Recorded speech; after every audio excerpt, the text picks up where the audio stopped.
Just because they're both called crunches doesn't mean they're the same movement. This exercise is the only one to pre-stretch your abdominals. And without that pre-stretch, you're missing out on the full benefits of the exercise. So think about this. You're not doing crunches on a ball.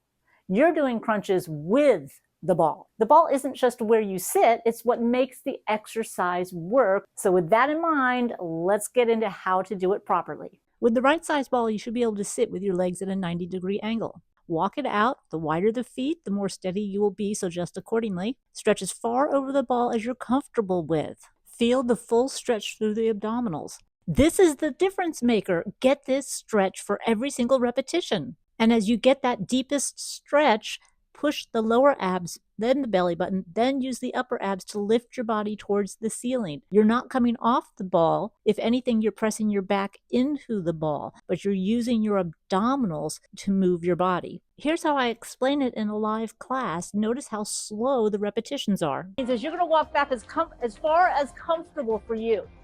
We want to try to stretch the abdominals, but you want to keep your head looking at the ceiling. So your head and chin should be at the ceiling. Take a deep breath and stretch back. Exhale and come up.